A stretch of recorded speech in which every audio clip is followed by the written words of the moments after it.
Bureau of Indian standards என்று நுகர்வோருக்கான விழிப்புணர்வை உருவாக்குவதற்காக ஒரு மிக சிறப்பான நிகழ்ச்சியை இங்கே வெங்கடேஸ்வரா கல்லூரியிலே உருவாக்கி இருக்கிறார்கள். இந்த நிகழ்ச்சியிலே நானும் நம்முடைய சட்டமன்ற உறுப்பினர் அண்ணன் செல்வ பெருந்தகை அவர்களும் கலந்து கொண்டிருக்கிறோம்.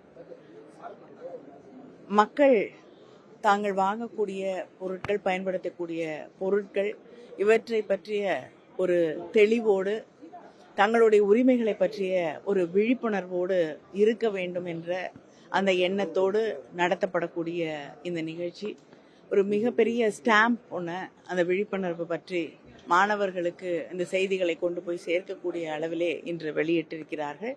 அவர்களுக்கு என்னுடைய வாழ்த்துக்களை தெரிவித்துக் கொள்கிறேன்.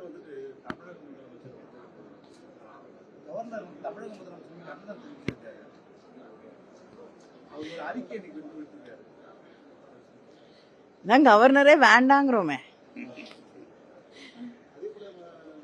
அவர் கவர்னராக செயல்படவில்லை, ஒரு அரசியல்வாதியாக தொடர்ந்து செயல்பட்டு கொண்டிருக்கிறார். அதனால நான் முன்னாடியே சொல்லியிருக்கிறது போல ஐஸ் அப்படின்னு சொல்லுவோம், இன்கம் டேக்ஸ், சிபிஐ, இடி. இப்பொழுது கவர்னர்களை ஒரு 4வது கரமாக தன்னுடைய ஆட்சி இல்லாத மாநிலங்களுக்கு ஒரு பிரச்சனையை உருவாக்குவதற்காக தொடர்ந்து அவங்களுக்கு எதிராக செயல்படுவதற்கான கருவியாக அவர்கள் பயன்படுத்துகிறார்கள்.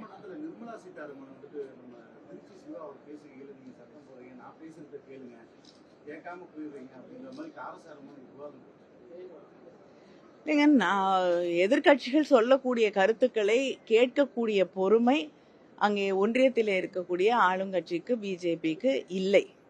எந்த எதிர்வாதமாக இருக்கட்டும், யார் பேசினாலும் சரி, எதிர்கட்சிகள் சொல்லக்கூடிய கருத்துக்களை கேட்பதற்கு அவர்கள் தயாராக இல்லை. நாங்கள் கேட்கக்கூடிய கேள்விகளுக்கோ எழுப்பக்கூடிய பிரச்சனைகளுக்கான விவாதங்களை ஏற்றுக்கொள்வதற்கோ அவர்கள் தயாராக இருப்பதில்லை. நாடாளுமன்றம் அப்படிங்கிறது ஜனநாயகத்தின் மீதோ நாடாளுமன்றத்தின் மீதோ இருக்கக்கூடிய மரியாதை கொஞ்சம் கொஞ்சமாக குறைந்து கொண்டே வருகிறது. எந்த விவாதமும் எதிர்கட்சிகள் முன்வைக்கக்கூடிய விவாதங்களுக்கு அவர்கள் செவி சாய்ப்பதே இல்லை அப்படிங்கறதுதான் உண்மை.